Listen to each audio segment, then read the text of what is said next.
¿Qué cosa extraña has presenciado o experimentado que no puedes explicar? Hace unos 4 años asistía a una pequeña universidad privada en Carolina del Sur y formaba parte del equipo de cross country. Todos los sábados por la mañana hacíamos nuestra corrida larga a las 5:30 de la mañana, pero ese fin de semana en particular era un feriado, así que las únicas personas del equipo que estaban en la ciudad éramos yo y un compañero de Toronto. Nos encontramos a las 5:30 de la mañana como de costumbre y empezamos a correr por la calle que entra al barrio y que finalmente lleva a los senderos. A unos 2 minutos del campus escuchamos sirenas descontroladas, como si todo el pueblo estuviera lleno de patrullas y camiones de bomberos. Las sirenas empezaron a venir hacia nosotros y pasaron a toda velocidad a nuestro lado, a solo un par de metros. Mientras seguimos avanzando por la calle, vimos algunas casas iluminadas a lo lejos. Giramos a la izquierda y de repente sentimos una ola de calor. Había una casa en llamas a unos 46 metros de nosotros. Quiero decir, completamente envuelta en fuego. Nunca voy a olvidar el calor que desprendía y ver a todos los policías corriendo alrededor. Por la forma en que están distribuidas las casas, se puede ver a través de los patios hacia otras calles, así que esa casa estaba como a 2 o 3 calles de distancia. Decidimos continuar con nuestra corrida y volver durante el día para ver los daños. Regresamos unos 90 minutos después y no había casa, no había cenizas, no había daños, no había nada. No había ninguna señal de que hubiera ocurrido un incendio ni nada fuera de lo normal en ese lugar o en donde pensábamos que había sido. Durante el resto del año escolar corrimos por todo ese maldito barrio buscando una casa quemada, cenizas o cualquier cosa que indicara lo que habíamos visto, pero nunca encontramos absolutamente nada. Esto pasó hace unos años y todavía no he encontrado una explicación. Iba manejando por la M1, una autopista grande del Reino Unido, alrededor de las 10 de la noche, la ruta estaba tranquila y casi no había tráfico. Iba a unos 113 kilómetros por hora en el carril interior, con control de crucero, con la radio apagada y el aire acondicionado apagado. Solo tenía las luces delanteras encendidas y el control de estabilidad activado. De la nada, las luces delanteras se apagaron, el motor empezó a bajar de revoluciones y el auto comenzó a desacelerar lentamente. Las luces del tablero se apagaron, pero el motor seguía encendido. Iba desacelerando lentamente de 113 kilómetros por hora a 64 kilómetros por hora cuando noté que mi teléfono se había reiniciado, lo estaba usando como navegador, y que algunas de las luces de la carretera también se habían apagado, aunque otras seguían encendidas. Seguí desacelerando y por más que pisara el acelerador a fondo, no hacía ninguna diferencia. Podía cambiar de marcha sin problema, pero las revoluciones no subían. Cuando iba rodando a unos 40 kilómetros por hora, vi otro auto más adelante que se estaba orillando hacia el acotamiento, con la direccional izquierda, pero sin luces. Ese otro auto estaba a unos 0.4 kilómetros. Yo casi iba por inercia hasta detenerme cuando de repente las revoluciones subieron, mis luces delanteras principales volvieron, las luces de la carretera se encendieron y recuperé la velocidad. Pasé junto al auto que estaba en el acotamiento y ellos también estaban acelerando para volver a la velocidad normal. Tengo algunas teorías, como una falla de energía eléctrica en la zona con descarga a tierra, pero eso habría sido mucho más notorio con chispas. Otra teoría es radiación electromagnética, pero entonces toda la electrónica se habría apagado. Hace años murió el tío de mi papá.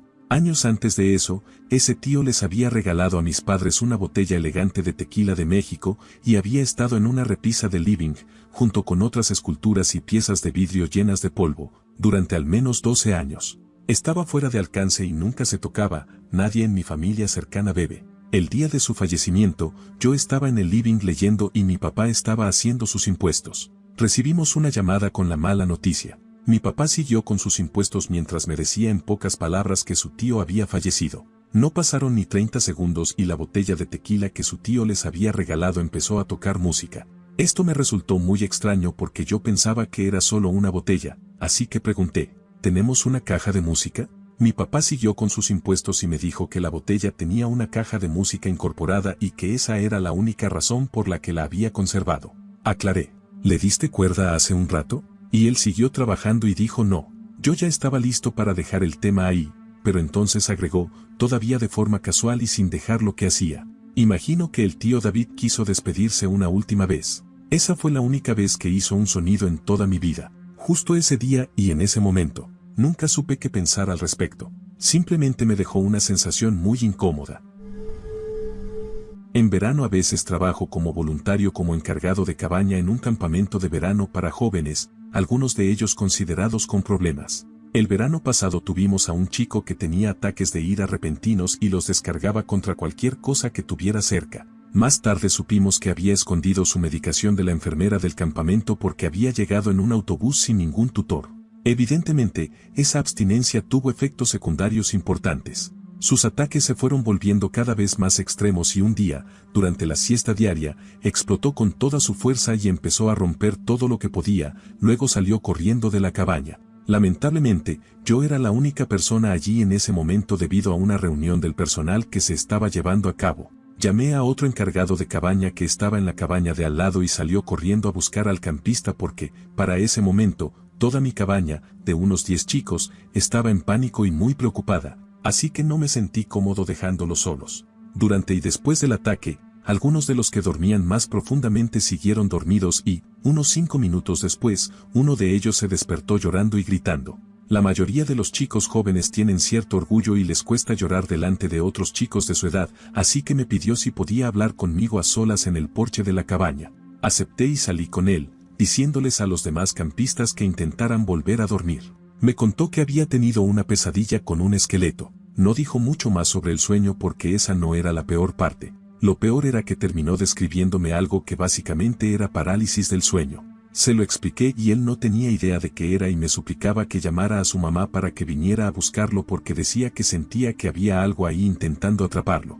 Terminé investigando la parálisis del sueño con él y le mostré todo lo que pude para asegurarle que no había nada que fuera a hacerle daño y le expliqué la parte científica detrás de eso. Aquí es donde se pone extraño y todavía me da escalofríos hasta el día de hoy. Más tarde tuvimos una reunión del personal para quienes se habían perdido la anterior y me enteré de que, mientras todo esto estaba pasando, en otra cabaña de chicos y en una cabaña de chicas al otro lado del campamento, también hubo un campista en cada una que se despertó con parálisis del sueño, ambos describiendo pesadillas distintas pero relacionadas con un esqueleto. También supe después que el encargado de cabaña que había salido a buscar a nuestro campista que se había escapado lo encontró en una arboleda, hablando lo que él describió como palabras sin sentido y golpeando un palo contra un árbol. Llamamos a sus padres, quienes explicaron su situación con más detalle, y así supimos que había escondido la medicación. Logramos tranquilizarlo y el resto de la semana transcurrió sin problemas. Después de que se fue, encontramos un pequeño cuaderno de dibujo que lo habíamos visto usar durante la semana, con dibujos muy extraños. No parecían nada en concreto, no había nada gráfico ni amenazante en ellos, pero por alguna razón nos resultaban inquietantes a todos. Eran casi como los dibujos que hacen niños muy pequeños cuando solo garabatean. Llamamos a sus padres y nos ofrecimos a enviárselo, pero dijeron que él no lo quería. Un encargado de cabaña más escéptico terminó quemándolo debido a las situaciones que habían ocurrido durante la semana. No suelo asustarme por cosas sobrenaturales, pero esto fue sinceramente lo más extraño y aterrador que he visto en toda mi vida, y no lo creería si no lo hubiera presenciado yo mismo y no hubiera visto el terror en las caras de todos los que estuvieron involucrados. Mi historia no es ni de lejos tan extraña como algunas de las otras, pero es una que se me quedó grabada para toda la vida.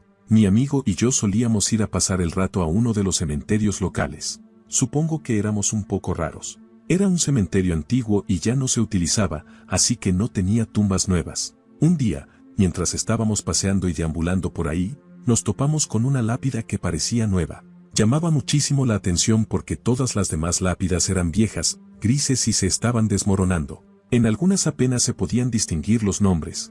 Esta, en cambio, era mucho más reciente y el nombre y las fechas se veían con total claridad. Además, era de un color rojo tipo mármol, muy prolijo, algo completamente distinto a las demás. No le dimos demasiada importancia y seguimos recorriendo el cementerio. Nos sentamos debajo de un árbol grande en el centro, hablamos, nos reímos y hicimos otras tonterías típicas de chicos. Después de más o menos una hora decidimos que era momento de irnos. Pasamos justo por el lugar donde había estado la lápida nueva y ya no estaba. Los dos nos asustamos un poco y buscamos por todo el cementerio tratando de encontrar esa lápida nueva, pero no estaba en ningún lado. La buscamos varias veces más en otras visitas y nunca volvió a aparecer. Fue simplemente extraño y algo que ninguno de los dos pudo explicar jamás. Una vez, mientras manejaba de regreso a casa desde el trabajo, doblé en la calle donde vivo y noté que parecía haber más farolas de las que recordaba.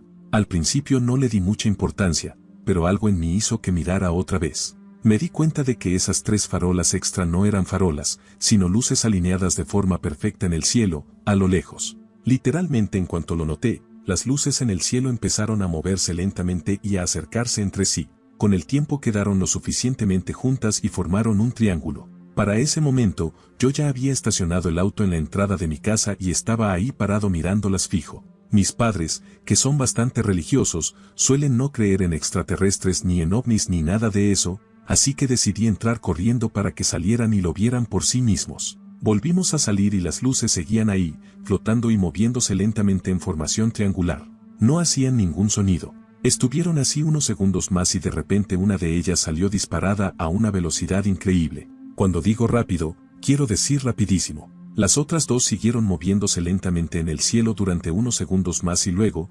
literalmente, desaparecieron. Listo, se esfumaron. No estoy diciendo que fueran extraterrestres, pero sí, definitivamente eran objetos voladores no identificados. Hasta el día de hoy no tenemos idea de qué pudieron haber sido.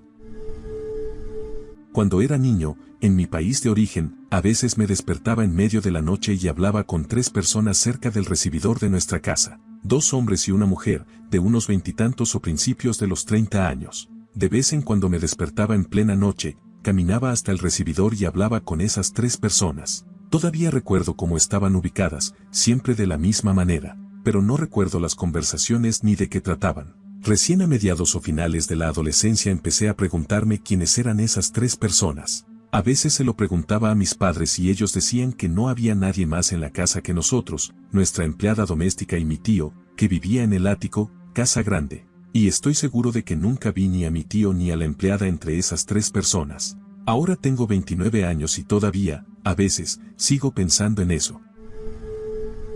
Esto me pasó cuando tenía unos 11 años y era el cumpleaños de mi mejor amigo. Yo y muchos otros amigos íbamos a encontrarnos en su casa, comer un poco de torta y luego ir al cine a ver Spider-Man. Estaba muy emocionado. Llegó el día y yo quería llegar temprano, así que le pedí a mi mamá que me llevara a las 2 de la tarde en lugar de a las 3 de la tarde. Normalmente era un viaje de unos 10 minutos. Llegamos, tocamos el timbre y atendió su hermana. Yo dije, hola, vengo por el cumpleaños de, amigo. Ella me miró confundida. Yo dije, ¿no íbamos a ir al cine después? Ella respondió, lo siento, se fueron hace como 2 horas, ahora son las 5 de la tarde. Yo dije, está bien, perdón, adiós. Volví caminando al auto donde mi mamá me estaba esperando y le conté todo. Miramos la hora y, efectivamente, habían pasado 3 horas desde que salimos de casa. Pensamos que debía haber sido un error nuestro, que quizá los relojes estaban mal o algo así, hasta que llegamos a casa y mi papá nos estaba esperando muy preocupado, porque habíamos estado desaparecidos durante horas y las llamadas no llegaban al celular de mi mamá. A veces hablo de esto con mi mamá y todavía nos da escalofríos. Mis padres acababan de mudarse a su primera casa, en una zona no muy buena de la ciudad. Eran jóvenes y habían conseguido la casa a muy buen precio. Un día estaban afuera haciendo trabajos en el jardín cuando un perro amigable se les acercó y no se separó de ellos en todo el día. Les dio pena el perro, así que decidieron dejarlo quedarse esa noche y al día siguiente buscar a sus dueños. Acomodaron al perro para pasar la noche y acostaron a mi hermano. Mi hermano mayor era un bebé en ese momento y dormía en una cuna en su habitación, cerca de la puerta trasera. A la mañana siguiente, mis padres se despertaron y al ir a la sala notaron que la puerta trasera estaba forzada, como si alguien hubiera intentado entrar. Revisaron toda la casa y nada estaba fuera de lugar. Luego dejaron salir al perro para que hiciera sus necesidades y desapareció. Buscaron por toda la zona y lo llamaron, pero no hubo rastro de él. Cabe mencionar que ambos son sordos, así que no habrían escuchado un intento de robo durante la noche. Hasta el día de hoy, en mi familia estamos convencidos de que el perro apareció como un ángel guardián para ahuyentar al intruso o a los intrusos esa noche. Un día fui en auto a la casa de una amiga para una visita rápida y estacioné en su entrada. Después de que abrió la puerta, caminamos por su sala hasta el patio de concreto en el fondo, donde nos sentamos a charlar durante 1 hora. Cuando llegó el momento de irme, lo primero que hice fue sacar las llaves de mi bolso, como es mi costumbre. Debo mencionar que mis llaves estaban sujetas a un aro pesado y brillante de latón, de al menos unos 7 centímetros de diámetro, así que destacaban mucho si estaban apoyadas en algún lugar y hacían ruidos y se caían.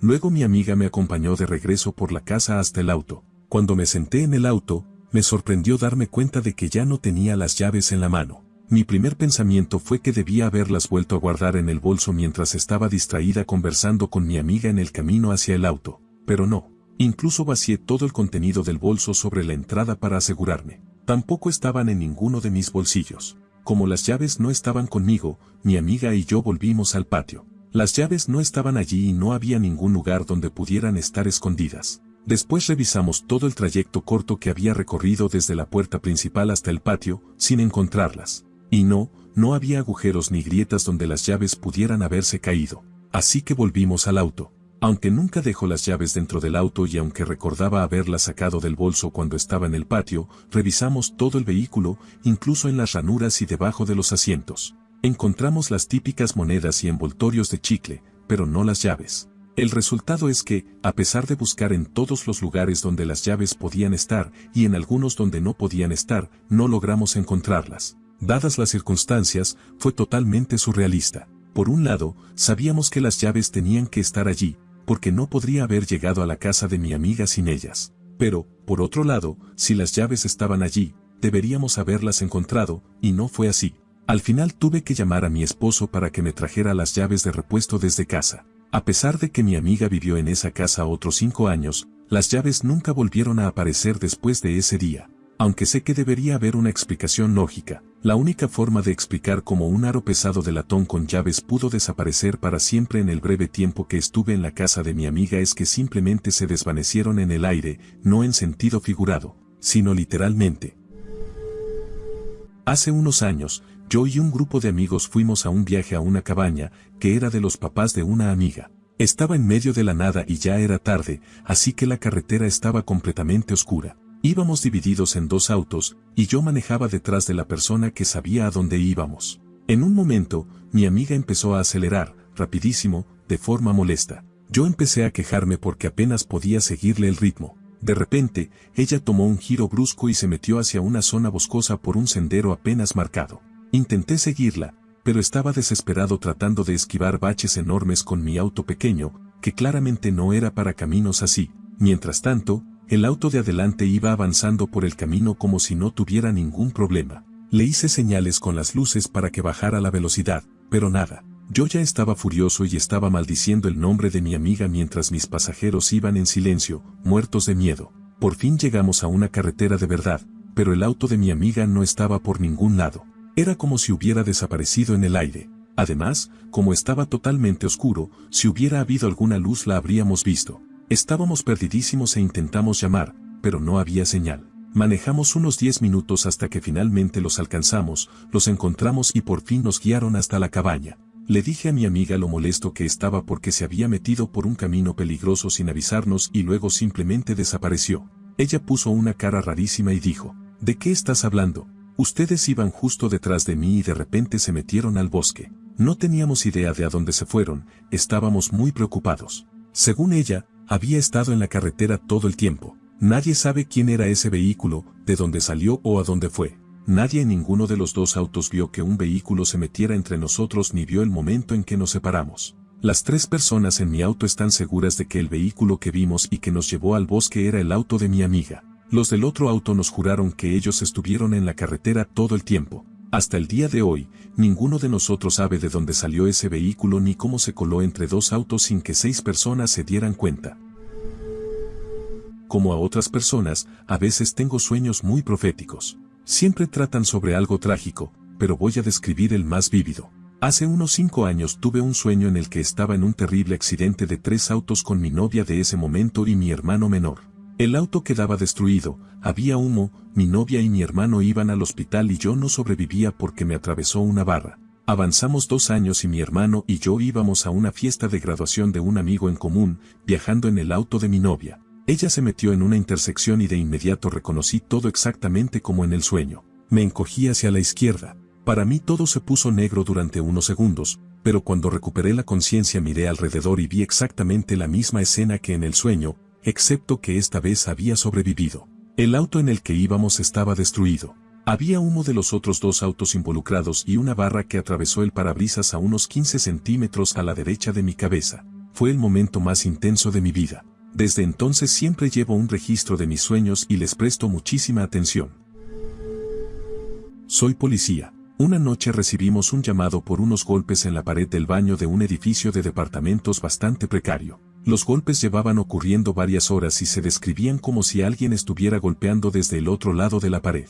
En ese departamento vivían un matrimonio y su hijo pequeño, de unos 10 años más o menos. Fuimos un par de agentes a atender el llamado y, al llegar, escuchamos los golpes. No eran continuos, sino que venían en series de 4 o 5, cada pocos minutos. Sonaban tal como los habían descrito, como si alguien estuviera golpeando la pared con el puño. Eran extremadamente fuertes y contundentes. No lo recuerdo con total certeza, pero creo que incluso hicieron que el espejo del baño se cayera. Definitivamente hacían vibrar los objetos que estaban en la repisa del baño. Salimos y golpeamos la puerta del departamento de al lado, justo donde estaría el baño. Un tipo abrió y nos dejó entrar. Todavía se escuchaban los golpes, pero no tan fuertes. Estaba claro que nadie en ese departamento estaba golpeando la pared. No podíamos entender qué era. Consideramos la posibilidad de que hubiera un animal atrapado en la pared, pero entonces, ¿cómo habría llegado ahí? Además, la fuerza de los golpes no cuadraba con la de un animal. ¿Una persona atrapada en la pared? Tampoco. Llamamos a los bomberos. Para ese momento, casi todos los vecinos del piso estaban afuera en el pasillo, viendo qué demonios estaba pasando. Por supuesto, algunos bromeaban diciendo que era un fantasma. Los habitantes del departamento decían que ya habían escuchado los golpes antes, pero nunca a ese nivel. Nunca habían durado tanto ni habían sido tan fuertes. En tono de broma, alguien gritó: «Si quieres que nos vayamos, golpea 3 veces». De inmediato se escucharon 3 golpes secos. No estoy exagerando. En ese punto todos estaban aterrados. Yo recorría el departamento, viendo si había algo más fuera de lo normal. En uno de los dormitorios, que compartía pared con el baño, vi un cesto de ropa sobre la cama. Algunos de los golpes eran tan fuertes que hacían vibrar el cesto sobre la cama. El niño dijo que los golpes eran más frecuentes cuando él se acercaba al baño. Luego llegaron los bomberos. Al principio pensaron que era una broma, pero cuando escucharon los golpes y vieron que no podían explicarlos, también quedaron desconcertados. No recuerdo exactamente por qué, pero se determinó que el sonido no provenía de las tuberías ni de nada habitual dentro de la pared. Los bomberos decidieron hacer un pequeño agujero en la pared.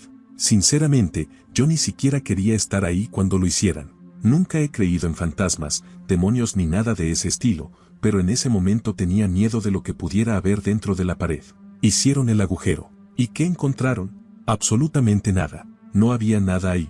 Estaba hueca. Iluminaron el interior y hasta intentaron meter un teléfono para sacar fotos, pero no se veía nada. Lo único extraño fue que, al usar un sensor térmico, una parte de la pared estaba más caliente que el resto. En ese punto los golpes prácticamente cesaron. Les dijimos a los ocupantes que nos llamaran si volvía a ocurrir, pero nunca lo hicieron, o al menos nunca volvimos a recibir un llamado. En un seguimiento unos días después, dijeron que habían llamado a un médium o algo parecido y que, mientras esa persona hacía lo suyo, los golpes volvieron de forma muy intensa, pero solo durante unos minutos. Lo último que supe es que los ocupantes se mudaron y no se volvió a escuchar nada desde entonces. No tengo una buena explicación para esto, ni nadie más la tiene. Tal vez no sean fantasmas, no lo sé, pero yo tengo la sensación de que fue algo sobrenatural y esto fue lo que me convirtió en creyente.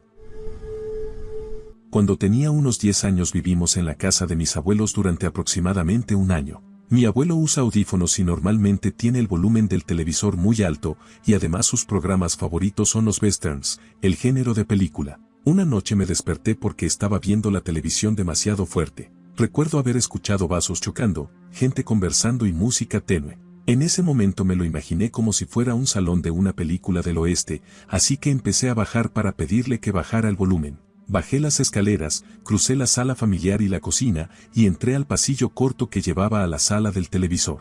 Justo cuando entré a esa habitación, todos los ruidos se silenciaron de golpe. Yo estaba muy cansado y confundido. Volví rápidamente a mi habitación y desperté a mi hermana, pero ella simplemente le restó importancia y me dijo que la dejara dormir. Cuando lo pienso ahora me resulta inquietante, pero en ese momento solo estaba cansado y confundido. Cuando mi esposa trabajaba hasta tarde una noche, escuché una respiración en la casa, como si un perro se hubiera metido de alguna manera. No podía ubicar de dónde venía, así que recorrí la casa lentamente, revisando todo. Entré a las habitaciones de nuestros hijos y no encontré nada, pero estaba lo suficientemente alterado como para quedarme despierto hasta que mi esposa volvió.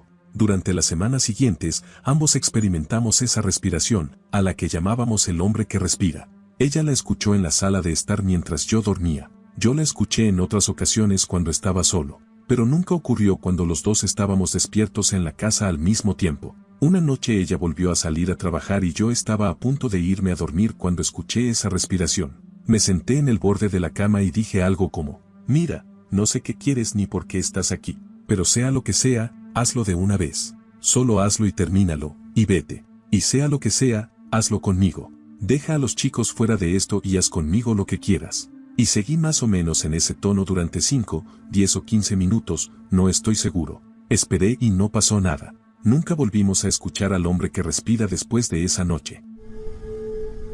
En 2005 yo tenía unos 11 o 12 años. Mi familia acababa de salir de la iglesia, en algún momento entre las 12 y las 12:30 del mediodía, y estábamos de camino a casa. Íbamos manejando por la calle, aproximadamente a 1,5 kilómetros de la casa, y yo estaba en el asiento trasero escuchando música. Una de las casas por las que pasábamos tenía un patio bastante grande, en su mayor parte despejado, sin árboles ni plantas. Mientras seguíamos avanzando, yo miraba por la ventana las casas y el entorno, sin prestar demasiada atención. Entonces empecé a mirar hacia adelante, hacia donde íbamos conduciendo, y noté a una mujer mayor con un camisón blanco, de pie al costado del camino, dentro de ese patio, mirándonos de frente. De inmediato pensé que algo no estaba bien, porque no había nadie más alrededor y ella estaba literalmente parada al borde de la calle, apenas fuera del paso de los autos, así que la observé durante unos 7 segundos. Mantuve la vista fija en ella mientras nos acercábamos y empecé a distinguir detalles del camisón que llevaba puesto.